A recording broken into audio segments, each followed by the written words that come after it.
Un saludo a todos ustedes, estimados colegas. En esta ocasión voy a hablarles sobre el sistema nervioso y sus diferentes partes anatómicas. Continuemos. El sistema nervioso es un conjunto de órganos que están constituidos por tejidos nerviosos y su unidad básica son las neuronas. Aquí vemos la fotografía de una neurona. La neurona consta de un cuerpo celular, como lo podemos apreciar, lo que se llama soma, y tiene un núcleo, pero que tiene las dendritas que lleva la información al soma, de lo cual surge el axón, donde se transmiten los impulsos nerviosos para llevar a las dendritas finales, que a través del espacio sináptico conectarán con las dendritas de la neurona siguiente. Así que vemos cómo está el núcleo, cómo la información surge, cómo llega hasta el axón y cómo una dendrita comunica a la otra, ¿cierto? Excelente. La función del sistema nervioso es recibir información, eso tengámoslo claro, mediante receptores externos. El sistema nervioso es como un conjunto de cables que llevan la información de receptores, como lo podemos apreciar aquí en la fotografía, externos o internos hacia un ordenador central, donde la información se procesará, coordinará e integrará. El sistema nervioso sería un ordenador y el sistema nervioso periférico serían los cables que se distribuyen por todo el cuerpo. Entonces, vemos como el sistema nervioso central está de una forma que distribuye y acopia toda la información y todos estos cablecitos son el sistema nervioso periférico. Ahora veremos el sistema nervioso y sus divisiones. El sistema nervioso está dividido en dos partes. Primero el central y segundo el periférico. El sistema nervioso central consta del encéfalo y la médula espinal. Vamos a verlo aquí en esta presentación, que el encéfalo se divide en cerebro, cerebelo, y el tronco del céfalo se divide en mesencéfalo, protuberancia y el bulbo raquídeo. Mientras que la médula espinal tiene un cordón nervioso protegido por la columna vertebral, sirve para llevar información con el encéfalo al resto del cuerpo. La médula espinal consta una parte cervical, dorsal, lumbar y sacra. En el lado derecho podemos constatar que el sistema nervioso periférico es el que conecta los diferentes órganos del cuerpo. El sistema nervioso periférico es el que lleva la información hacia el sistema nervioso central y desde allí salen las órdenes del sistema nervioso central a las distintas zonas del organismo. Podemos ver que existen distales y proximales. ¿Qué quiere decir esto? Aquellas que están distantes del cuerpo y proximales, aquellas que están cerca del cuerpo. Excelente, vamos a continuar con esta presentación y ahora veremos las estructuras anatómicas del sistema nervioso periférico. Ya, aquí vamos a hablar de nervios. Es la estructura alargadas que llevan los axones de las neuronas y se van distribuyendo. También vemos los ganglios. Son cúmulos de zonas, de somas de las neuronas del cuerpo neurales. Vemos aquí la representación del sistema nervioso periférico, donde el encéfalo tiene 12 pares de nervios craneales. Vean, aquí están 12 pares de nervios craneales y desde la médula espinal salen 31 pares de nervios espinales. Qué interesante esto. Continuemos. Ahora hablaremos sobre la salida o entradas del sistema nervioso central. Y aquí podemos ver en la gráfica que existe una columna grises con columnas anteriores y otras posteriores. De ellas salen las raíces que son el sistema nervioso periférico, que después de su función con los ganglios sensitivos, por la raíz posterior va la información aferente a la periferia, al sistema nervioso central, y por la raíz anterior van neuronas eferentes que llevan información desde el sistema nervioso central a la periferia. Qué bonito. Al final de las dos raíces se fusionarán en un mismo nervio que será un nervio mixto, que llevarán neuronas eferentes con aferentes, que es la información que va al sistema nervioso central y este nos traerá todos los resultados. También podemos decir que existen ganglios de las raíces dorsales aferentes, ganglios vegetativos que tienen como cuerpo de neuronas el sistema nervioso autónomo y también ganglios de nervios craneales, ¿cierto? Aquí dentro de esta gráfica podremos ver a qué me refiero. Por otro lugar, también hablaremos sobre la sustancia gris.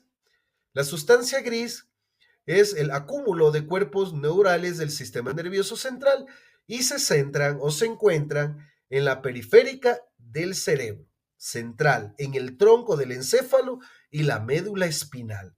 También hablaremos de la sustancia blanca, es el acúmulo de axones y de dendritas del sistema nervioso central, la cual la encontramos dentro del cerebro y la periférica en el tronco del encéfalo y la médula espinal. Aquí la gráfica nos acompaña un poco para tener una idea de lo que se está hablando.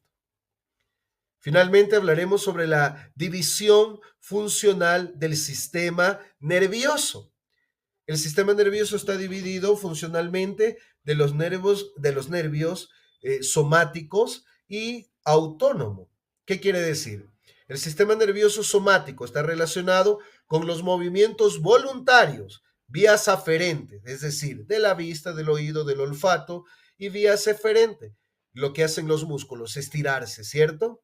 Y el sistema nervioso autónomo es el que controla los nervios involuntarios y se divide en un sistema nervioso simpático y parasimpático. El sistema nervioso simpático alerta a la persona, da lucha para decir que huya y su neurotransmisor es la noradrenalina, mientras que el sistema nervioso parasimpático tiene que trabajar con la relajación, con el descanso, con el digerir, y bueno, y su neurotransmisor es la acetilcolina. Esto de aquí que hemos explicado es para comprender que todas estas distinciones y clarificaciones que realizamos es para poder saber cómo comunicarnos y entendernos. Excelente, mis estimados docentes. Después de haber hecho todo este recorrido investigativo sobre el sistema nervioso y sus diferentes partes anatómicas, ahora quisiera decirles por qué es importante conocer estos procesos que ocurren en el cerebro y en el sistema nervioso, ya que gracias a todos estos conocimientos podremos diseñar clases eficaces en nuestras instituciones. Primero, es muy importante conocer todos estos procesos del sistema nervioso para la comprensión de cómo se recibe y se procesa la información. ¿Qué quiere decir esto? El sistema nervioso se encarga de recibir, procesar e integrar la información sensorial.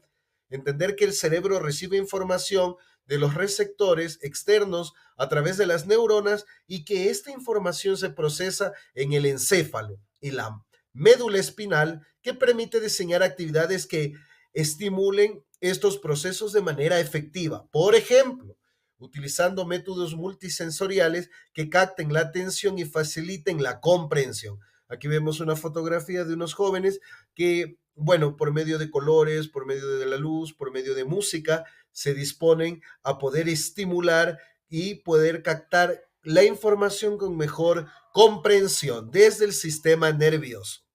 Segundo, conexión y coordinación de respuestas. El sistema nervioso no solo recibe información, sino que también envía respuestas a través del sistema nervioso periférico. Al saber cómo se transmiten las órdenes desde el sistema nervioso central a los efectores, se puede diseñar ejercicios prácticos que permitan que nuestros estudiantes puedan aplicar los conocimientos adquiridos de una manera activa, coordinando y ejecutando tareas que refuercen el aprendizaje, como muy bien vemos aquí en la gráfica. Tenemos unos estudiantes que están coordinando y están elaborando respuestas, y todo esto desde el sistema nervioso. Tercero, Estructuración de contenidos de acuerdo con las funciones cerebrales. Diferenciar entre el sistema nervioso somático y el sistema nervioso autónomo ayuda a estructurar las clases de manera que se enfoquen en las capacidades específicas que se desarrollarán. Por ejemplo, para temas que se requieren concentración y control consciente, se puede diseñar actividades que requieran atención y práctica deliberada. Aquí vemos una maestra que está haciendo que los jóvenes, mediante el sistema nervioso, vayan buscando una concentración, una aplicación por medio de una práctica deliberada. Cuarto, utilización de neurotransmisores en el aprendizaje. Comprender el papel de los neurotransmisores como la noradrenalina y la acetilcolina en los estados de alerta y relajación permiten crear ambientes de mayor esfuerzo cognitivo en momentos de cuando los estudiantes están en alerta y en ejercicios de relajación o reflexión en momentos menores o mayores de energía. Bueno, y para hacer estas cosas necesitamos aprender, compañeros. Necesitamos saber cómo funciona el sistema nervioso, cómo se desarrolla el cerebro y sus propiedades, cómo está caracterizada todas estas elocuentes formaciones de las neuronas que traen estímulos, que traen procedentes, que nos pueden ayudar a entender mejor el aprendizaje para nuestros estudiantes. Y finalmente, conocer los procesos que ocurren en el cerebro y el sistema nervioso es esencial para diseñar clases que no solo transmitan conocimiento, esto hay que entenderlo, sino que también optimicen el proceso de aprendizaje. Al tener en cuenta cómo se recibe, procesa y coordina la información en el sistema nervioso, los educadores pueden crear entornos y actividades que se maximicen el potencial dentro de cada uno de los estudiantes. Muchas gracias por su tiempo y por estos aprendizajes que hemos visto.